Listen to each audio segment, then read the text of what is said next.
All right. I'd like to, the work I do is not about any of the topics that you have talked about so far in your days here. I work below the waterline. Okay, what drives those issues? Why do we have counties? Why do we have you? Why do we have her? Okay, what drives the kinds of choices and decisions that we need to make? And where in the scheme of, after 236 years after the American Revolution, why are you here? And what do you have to do with that? And what's your role in preserving and promoting the fundamental values and beliefs of the American Republic? I know you say I'm just a county commissioner, but if we aren't able to establish some sense of we the people at a local level, then we're not going to be able to do it at a national level. We're already hearing talk in this country about secession. Have you heard that? Well, you think that's a good idea? What are you going to do about it? So I'd like to share with you some ways to be able to think and talk to people, including those with whom you think you may have nothing in common. You ready? So there's 3 questions I'd like to explore with you today. First, why do we elect our fellow citizens to govern? Secondly, what does it mean to govern? And third, now that you've been elected, do we really need all these other commissioners?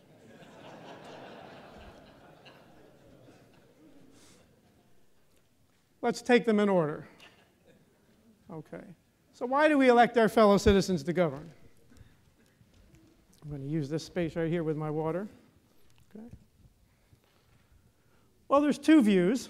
Let me share one with you from Thomas Jefferson, who wrote and said, "I know of no safe depository of the ultimate powers of the society but the people themselves. And if we think them not enlightened enough to exercise their control with a wholesome discretion, the remedy is not to take it from them, but inform their discretion by education," which is one reason we have a program like this. Okay, how do you prepare the people to rule and to govern? Okay, what makes you qualified? What does it mean? Of course, there's another view, which was expressed by the playwright George Bernard Shaw, who described a character in a play this way: "He knows nothing, he thinks he knows everything. This clearly points to a political career." So we have 2 different views about what qualifies the people to rule. But if not you the people, then who? What are the alternatives? Well, it turns out if we look at all of human history, there aren't many other choices. And here they are. Here's basically what we can do. First option is we could choose to rule by a god, a deity, or some kind of religious leader. That's one option. Second option is a king, queen, or dictator. Third option is some group or elite. For example, I have a PhD. All those in favor of putting PhDs in charge, please raise your hands. You want to take, without looking, you want to guess how many hands are up? How many? Take a guess. None. Exactly right. And a wise choice that is. I agree with that. I thought I would have gotten at least 1 or 2 hands. Nah? Okay. And then there's you. Really, in all of human history, those are our 4 choices.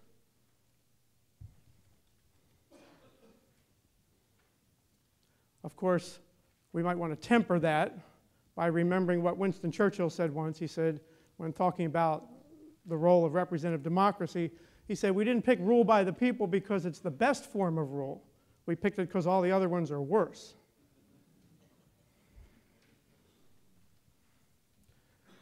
Now, you campaign individually, and then you wind up having to serve on a board with other people, some of whom you didn't even vote for. How does that happen? Why do we do that? Whose idea was that? Well, James Madison offers this response. He says, "The effect of a representative democracy, of electing citizens, is to refine and enlarge the public views, not merely serve as a megaphone, not merely repeat them, but refine and enlarge the views of the public by passing them through the medium of a chosen body of citizens who will best be able to discern the wisdom for the nation. And the same applies to you in a county. There's a reason why we use a body of citizens, even though you already know the right answers. There's a reason we use a body. We're going to demonstrate that a little bit. So, Madison's talking about the public views. What public views? What views does the public have? How can we talk about that? I need 50 volunteers. Or I can pick you. I need 50 volunteers to come up front. Come on, we're going to move to the aerobic portion of the program. Come on, 50 volunteers, let's go. All right, give these folks a hand. These are your representatives. Okay?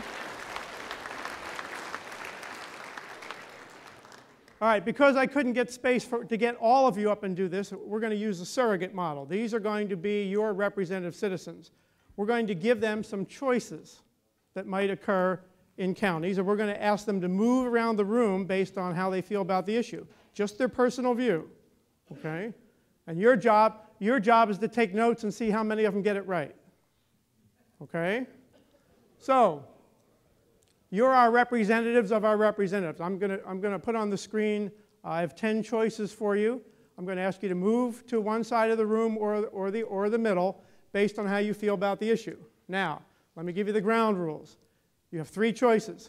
Yes, no, maybe, sometimes, I'm not sure, all the votes haven't been counted yet. Okay?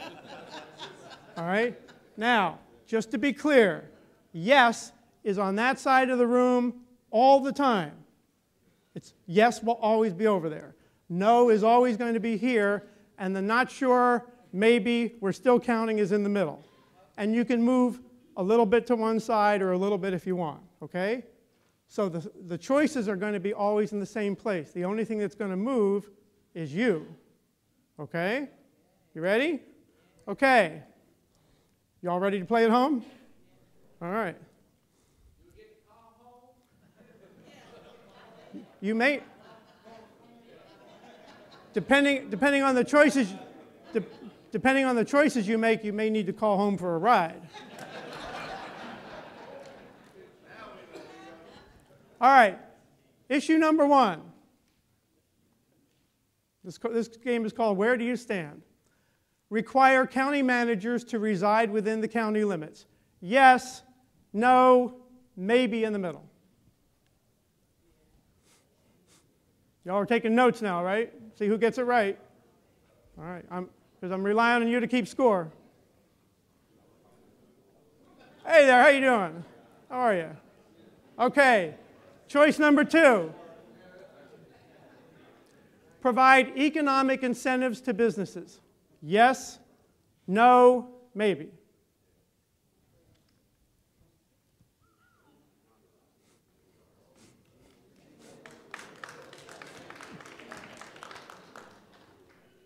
All right, next choice. Require bicycle helmets for riders 16 years of age and younger. Yes, no, maybe.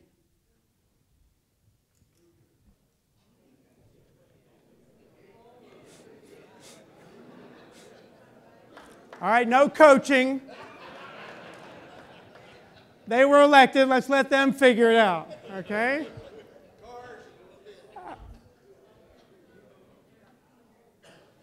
All right, we got a little shifting going on. Okay. Maybe just a visor, not a complete helmet? Okay.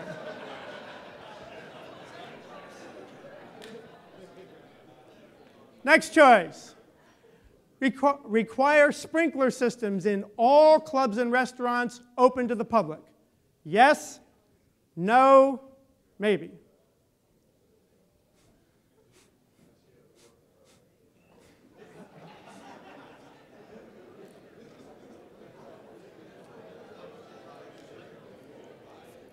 Feel free to say hello to each other as you pass. Some of you may pass each other more than once. Next choice.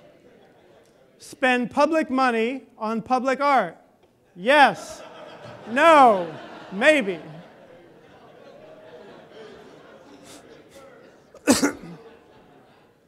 Take your time and think about it if you need to.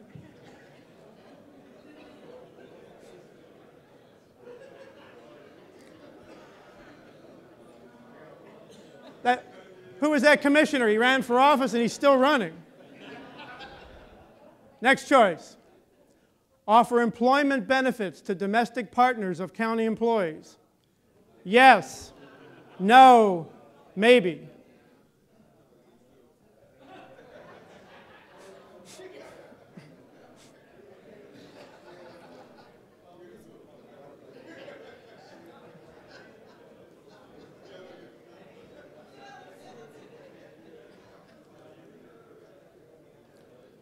Next one. Allow Sunday sales of beer and wine. Yes, no, maybe.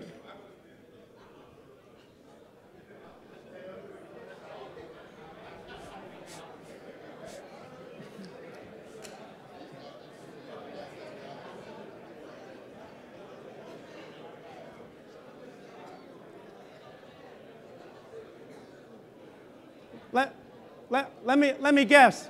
Let me guess. Light beer? Okay.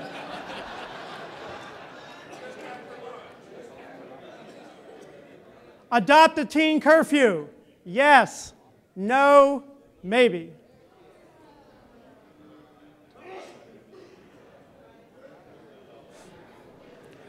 How they doing? They getting it right? You ready to change your vote? Next one. Next one. Ban panhandling within county limits. Yes, no, maybe.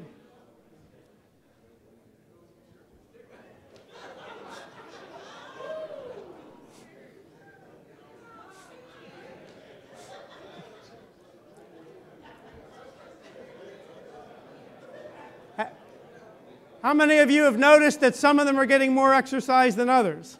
You notice that? Okay. Last one. Merge smaller towns and counties to reduce administrative costs. Yes, no, sometimes maybe.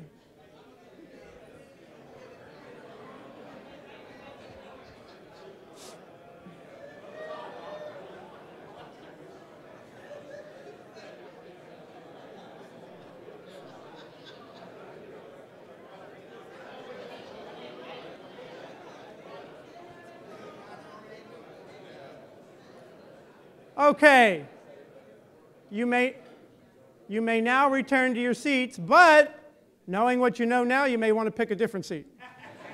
Thank you. Give them a hand. Thank you very much. Thank you all. I told you, see Ross on the way out. Yeah.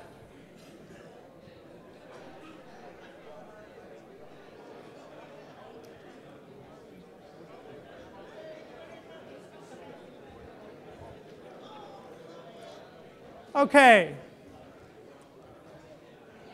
what are these issues about? Why do they arise? What do they mean? How do we talk about these? How do we make sense of these? Because the number of things you're going to face is almost an endless list of issues and problems and challenges that counties are going to face. So how do you make sense of them? Well, underneath the legal and technical and financial pieces, which as you've learned in these few days are already a huge amount to learn and think about, underneath that are a set of values that drive the way Americans think about public choices. And those values have been part of the founding of the nation and come through our entire development and revolution. And you are the inheritors and the caretakers and stewards of those public values. Because underneath those issues lie these values that are part of the framework of the American Republic. And that's why you're here, not because you have technical expertise in legal, financial issues, economic development, taxation, water, sewer, or any of those things, even though you'll deal with them, but because you represent the people. And who else to make choices about fundamental value choices than the people themselves? That's what qualifies you. But there's a difference between campaigning and governing, Because in campaigning, you can run on just one value. But in governing on a board, you're going to have to deal with all the values, whether you like them or not. They're going to be there. So what are they, and how do we use them to talk about these choices? Because these issues are all about what we think the public good looks like and how we ought to go about achieving it. And those are the two fundamental things you wind up having to do as an elected official. What's the good we're after, and how should we go about getting it? And both of those choices, if you drill down beneath all the technical issues, are about choosing among different values. And we can organize and describe these values in the following way. First of all, for a country born out of revolution, we start with liberty, or as I like to call it, the value of the I of the individual.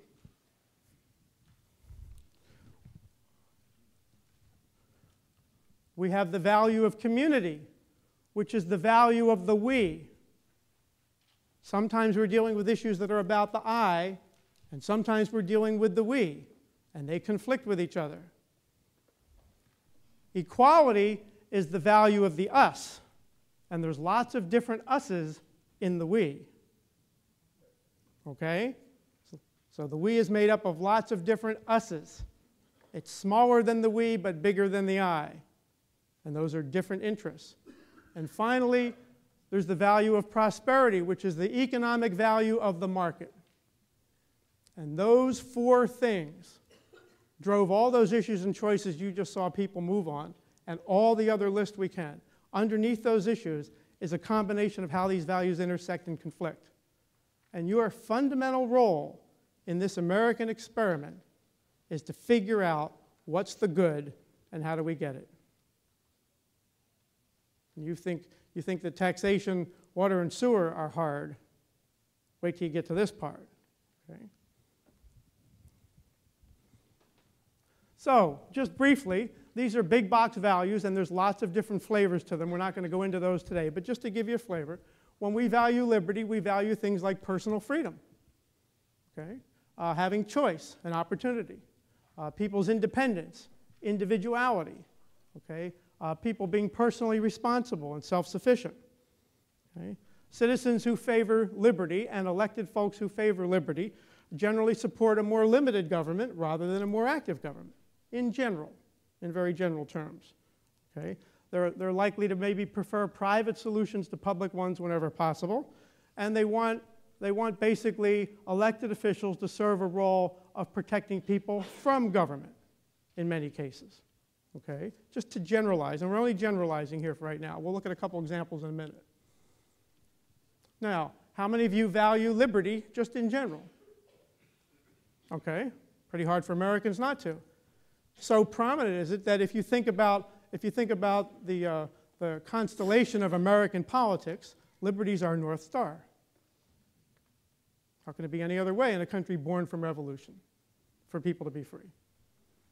Now, community, as I said, is the value of the we when we're concerned about the common interest rather than just the individual interest. Okay? So when we deal with issues like safety and security, it's hard to be safe all by yourself. It's not an individual issue. Okay? It has to be a collective issue. Connection and belonging to the people and places where we live and work. Okay? A sense of place. How many of you live in a community that has a sense of place and identity to people that people recognize? That's important to people. Okay? It's not an individual thing, it's a collective thing. People feel it together. Okay? Issues of social and moral order. Okay? And an emphasis on the quality of life as opposed to the quantity of life. Okay? So citizens who favor community want government to promote and protect the common interest, the common good. Okay? To use government to preserve things more than change them. A lot of issues of preserving what we have. Okay? And want elected officials to protect the common good and the common interest whenever possible. Now, equality, the value of different us's, we raise equality when we raise issues of fairness, justice, who's included, the idea of a level playing field. Okay?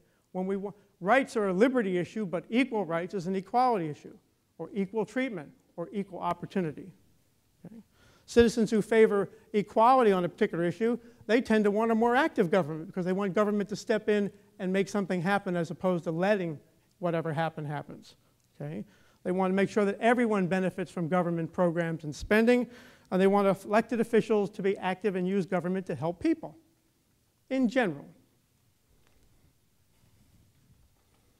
Now, prosperity, we favor prosperity when we talk about and argue for issues like growth, development, issues of economy, how economical we're being, efficiency and productivity.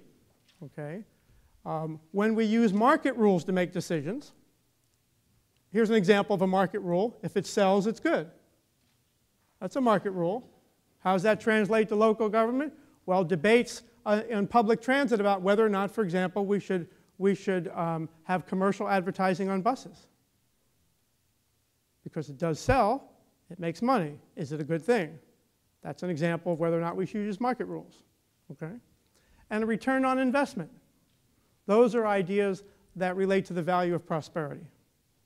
Now, in this room, we value liberty, we value equality, we value community, and we value prosperity. Fair? But we don't individually all value them exactly the same all the time.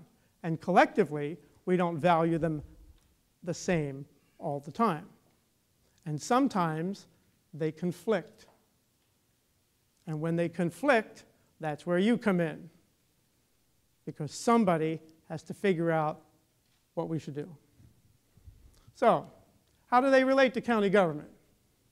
Well, underneath what we're trying to achieve and the tools we use to get there are these values. So let me give you a few examples. Okay, first example is how these values frame what we're trying to do and why. I'll use Parks and Recreation as an example. Okay, having worked with a fair-sized city and a large county on issues of consolidating like services, I had a lot of discussions of Parks and Recreation people about what you do and why and what's really at heart. Could you actually consolidate those services? Are they alike enough? And what came out of those conversations were why we know what you have lots of things and you have assets and resources and you have lots of programs and services, but why do we do it? What is it we're really trying to accomplish? And here's what Parks and Recreation really does. First of all, it addresses issues of personal health, gives people choices, opportunity to engage and do things. It promotes personal responsibility because you have to play a role in doing that. You don't just get something. You have to take some initiative. And it's voluntary. So Parks and Recreation promotes the value of liberty by doing those kinds of things. It also addresses equality because you can meet people from all walks of life. You learn tolerance, fair play, how to get along. Teaches people lessons for life. Well, it also supports the we value. Strengthens families, helps build safe and secure communities, creates a sense of belonging, preserves the environment, and contributes to people's quality of life. And it also, folks discovered, helps relate to our economic value. Good Parks and Recreation attract and retain business. It's an investment in natural resources. And volunteers, which are hard to get for things like zoning, volunteers mitigate the public cost. It's easy to get people to come out for Little League, not so much for zoning volunteers. You don't see a lot of that. So actually, Parks and Recreation supports all 4 core values, which is one reason I would suggest, okay, when tax initiatives go on the ballot for Parks and Recreation and local government across the country, they have a very, very high pass rate. Very, very high compared to most issues. Why? Because people intuitively get a sense that they contribute to all the aspects of life that they want. Okay, here's an example of how these values underlie the policy tools we use. Managing water. Okay, well, what's water got to do with values? Well, everybody wants clean and potable water, usable water, and enough water. How do we manage that? How do we manage water? Well, we use some tools to help ensure that happens. And each of those tools uses different values to get at the goal. For example, one tool we use is education. We can use information, public service announcements, environmental and conservation programs, water audits. What do those tools have in common? They all lie within the responsibility of the customer, consumer, citizen, whichever C word you like, okay? and the individual gets to choose what to do with it. So if you get a water audit, nobody makes you do anything with it. You decide what you're going to do with it. And same with education. Those tools are voluntary. They satisfy the value of liberty and personal choice.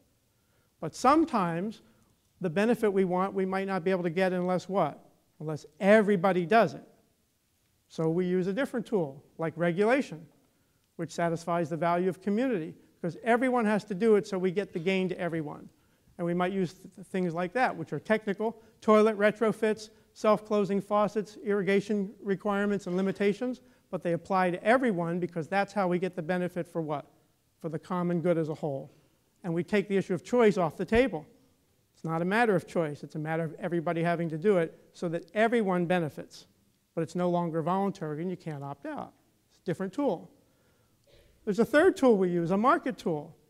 We can use incentives, rebates, tax credits, buyback programs, tiered pricing, are all using economic market tools to do what?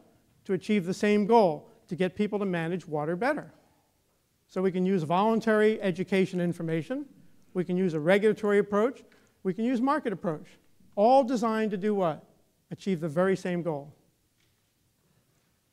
Which one are you going to choose? Well, that's going to depend on which value you think is more important. Maybe all of them. So what's this mean for you? Well, you're elected to make sure that what your county does and how it does is going to enhance your view of the public good. You're not there to make it worse. You're there to make your county better. Okay? And this would be very simple to do if everyone agreed and there was only one value. But there's not, and they don't, do they? Which is why we have boards to do this. For you to figure out how do these pieces fit together. This becomes your job.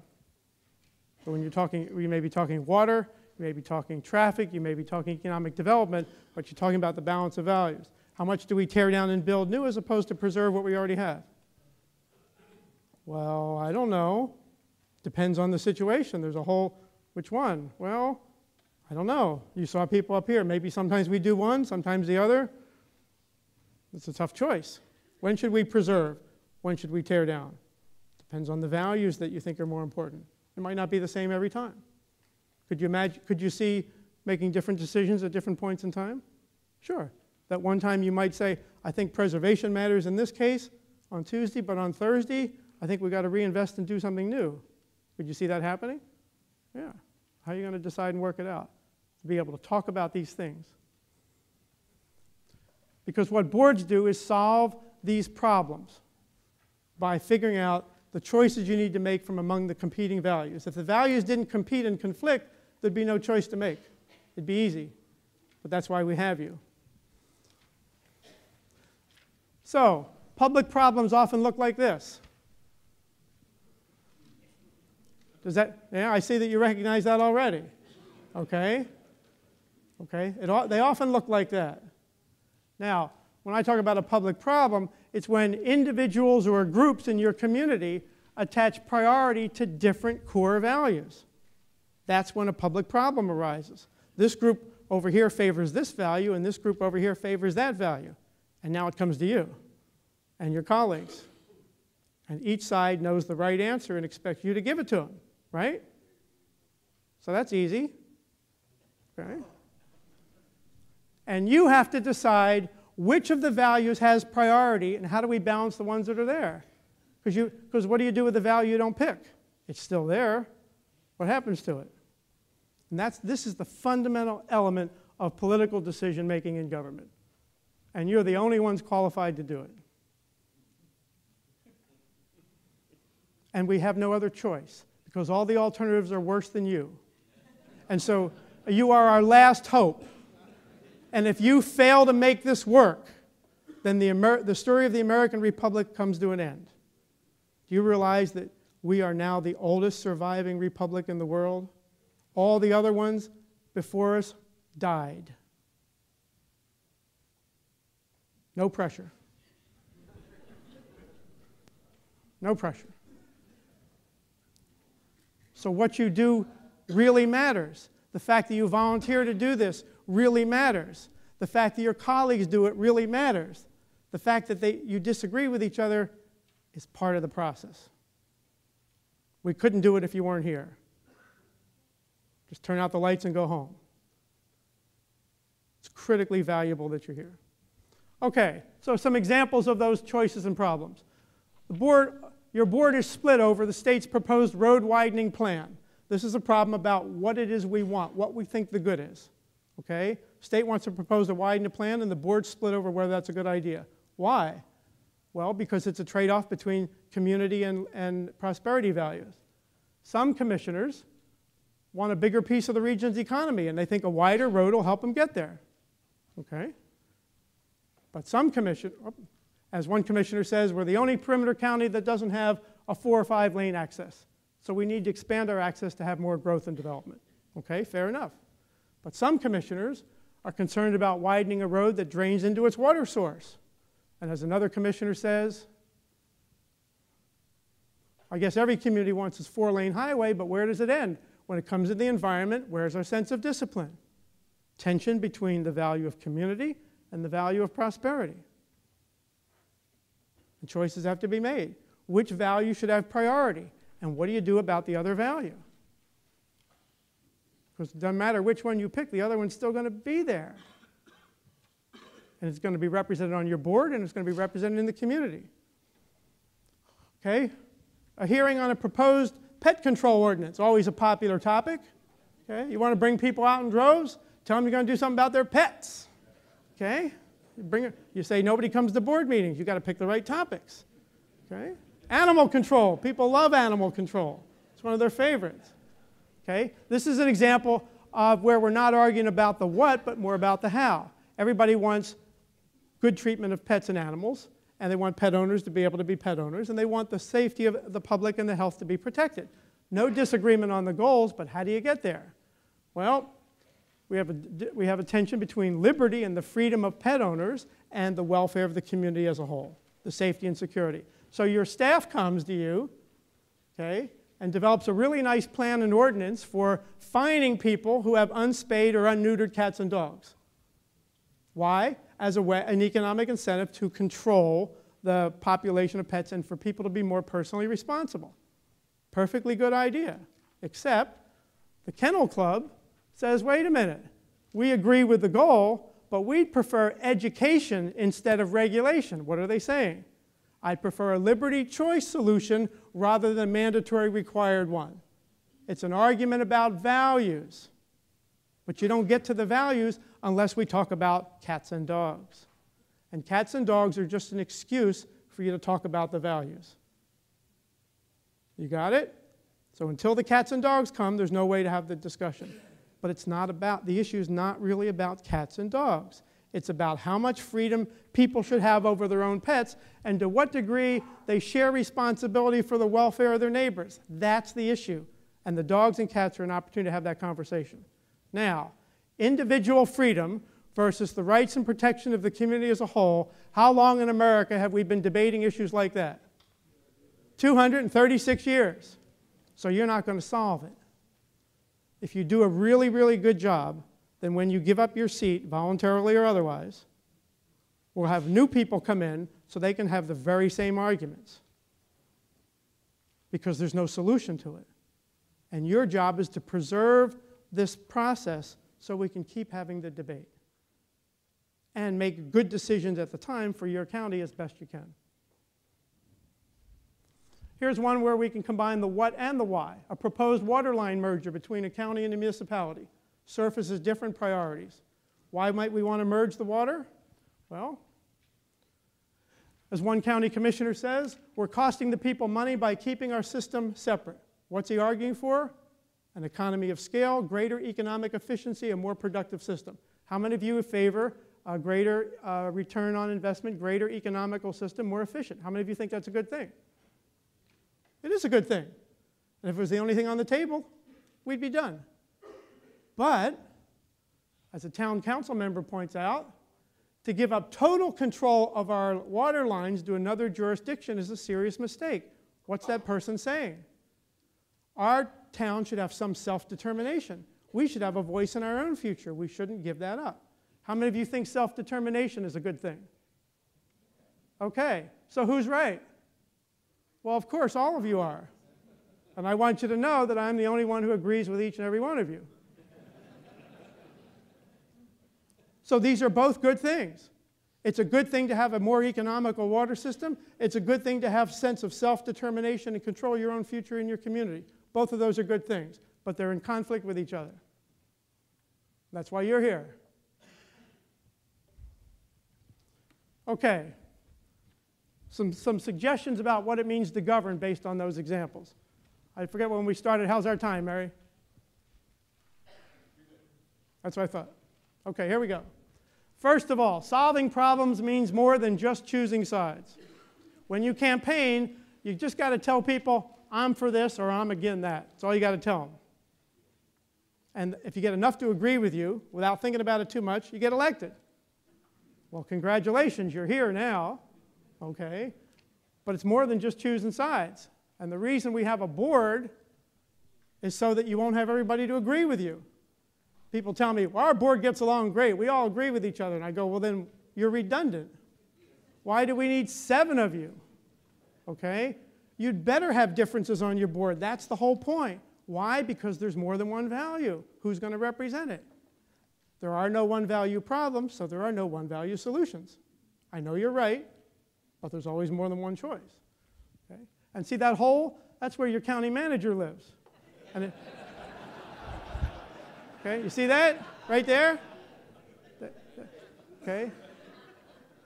And if you do this thing too much, you can see what happens to the county manager. It gets a little discouraging to keep getting kicked in the head all the time. Okay? Because there's always more than one view. But, like in baseball, how you call the value on an issue depends on how you see them. So a sports reporter once interviewed 3 umpires to ask them how they knew when to call a pitch a ball and when to call it a strike. And the first umpire said, well, some pitches are balls and some pitches are strikes, and I call them as I see them.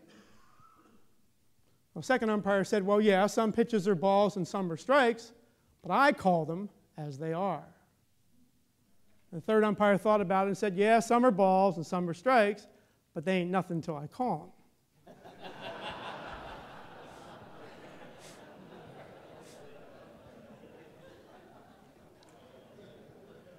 We may only see one value because that's the one our lens is tuned to, but there's always more than one. And if you don't see it, ask your colleagues. That's why they're here. Okay? That's why they're here.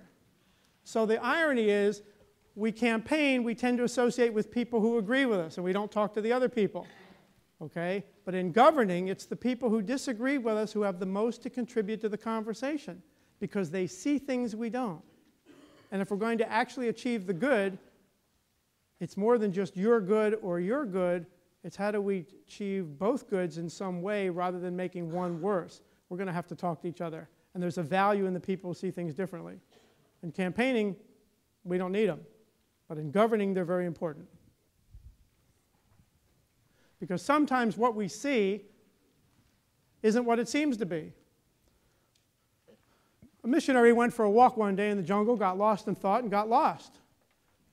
Found himself walking into a clearing where he confronted what looked like a very large lion. The lion began to chase the missionary, and the missionary took off and started running as fast as he could. He ran and ran and ran until he was absolutely exhausted, and finally he collapsed to his knees and began to pray, and he said, "Dear Lord, please don't let this lion eat me." Just then the lion pulled up, put on the brakes, looked the missionary in the eye for a few seconds, got down on his knees and started mumbling softly. The missionary was astonished and said to the lion, he said, "I didn't know lions prayed." And the lion opened one eye and looked at the missionary and said, "Don't get too excited. I'm just saying grace."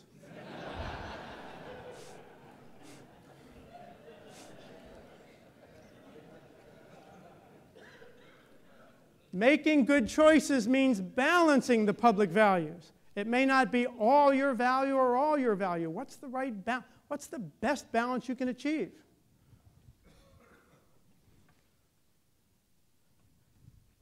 How will you treat those values with which you disagree? How will you treat them if they're all part of our American good? How will you treat them? And how will you treat those colleagues whose values you disagree with. How will you treat them? So it depends on the context of the problem what you choose. You could pick renovation on Tuesday, but tear down and build new on Thursday. Or you could decide, I'm only for renovation and preservation. I don't care. I won't talk to anybody else. That's an option too. Okay?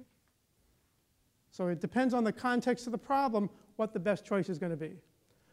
Farmer Brown's in court where he's suing the driver of a car for pain and injuries suffered when the driver ran into him and his mule. And the attorney for the driver says to Farmer Brown, he said, Farmer Brown, isn't it true that at the time of the accident you denied being in any pain? Farmer Brown says, well, it was a sunny day, I hitched up my mule, and the attorney says, please answer the question. Isn't it true that at the time of the accident you denied being in any pain?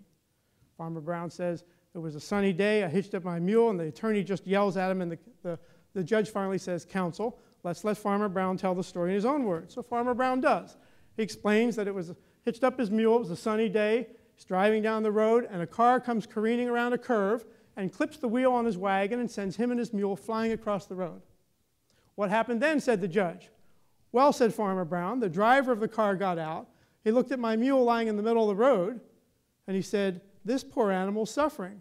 And he reached into the glove compartment of his car and pulled out a handgun and walked over and shot her. Well, what happened then, said the judge. Well, said Farmer Brown, I cried out. I said, my poor Bessie, my poor mule. Well, then what happened, said the judge. Well, said Farmer Brown, then the driver looked at me.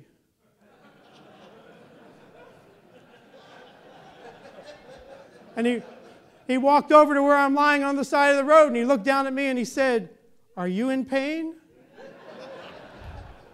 Context matters.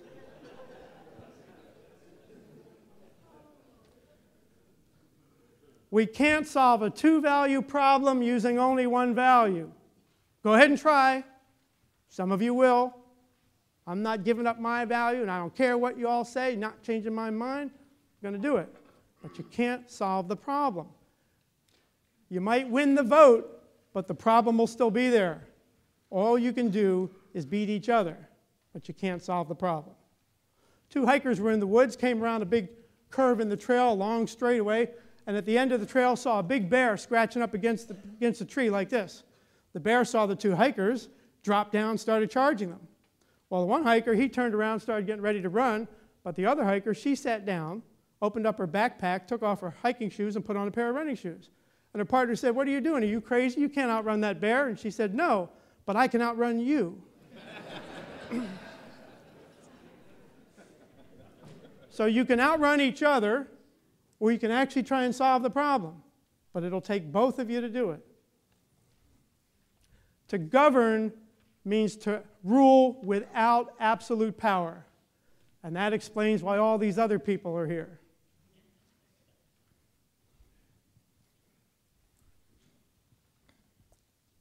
Now, getting elected is simple, or campaigning rather, is simple compared to governing. A couple ways to explain that to you. First of all, to get elected in America today, you mostly only need to say three things. Less government, lower taxes, higher test scores. Get elected 85% of the time. Former New York Governor Mario Cuomo described the difference between campaigning and governing like this. You campaign in poetry, he said, but you govern in prose. Excuse me. And keep in mind what Ben Franklin's grandmother said about running for office. You don't need to be the best candidate, she said, merely the least worst of all the rest. In closing, remember that you work in a system intentionally designed with nobody in charge. So help your colleagues understand why you need each other. Even though they may seem different to you, you need each other in order to govern. As a quite prominent American jurist, Learned Hand, said in a speech one time, he said, I shall ask no more of you than that you agree that even though counting heads is not an ideal way to govern, at least it is better than breaking them.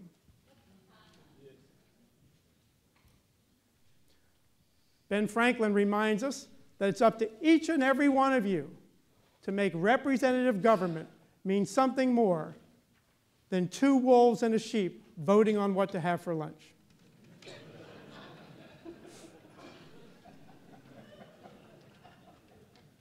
So, if by chance you should find yourself someday in the majority, heed Mark Twain's advice. Stop and think about it. What does that mean? What are we missing? What are we leaving out? As opposed to, hooray, we won. Try and create a sense of we the people more than us and them. That's a challenge. But we can't survive without some element of we the people. We're always going to have us's, and that's okay. But we have to have some sense of we the people. If we're just us's, then we balkanize, and there's no America. There's just different places. Engage citizens and your colleagues in talking about what is it they're trying to achieve, what's the good you're after, and why. Listen to them and understand it. And you know what you'll hear? You'll have to dig, but you'll start hearing issues of liberty or equality or community and prosperity. And you know where you are on that, and now you know where they are on that. And if you know that, you can figure out how do we put that together. And conduct a sincere search for consensus. As Ben Franklin's grandmother was fond of saying, if you're both in the same boat, the other person's a lot less likely to put a hole in it.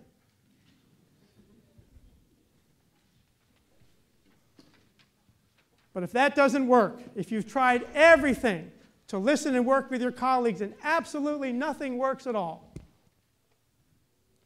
you have one last thing you can try. You can use the Texas Ranger method. You can teach them by example. So a Texas Ranger pulled a driver of a car over early one Sunday morning for running a stop sign. Ranger went up to the driver and said, "May I have your license and registration, please?" Driver said, "What is the problem, officer?" And the ranger said, "You ran a stop sign. The law requires you to come to a complete stop, look both ways, proceed with caution." The driver says, "Come on. It's early Sunday morning. There's nobody on the roads. I slowed down. Nobody was coming. Went on through. What's the problem?" The officer says, "That may be, but the law still requires you to come to a complete stop. May I see your license and registration, please?" The driver says, "What's the matter, buddy? All the donut shops closed this morning?"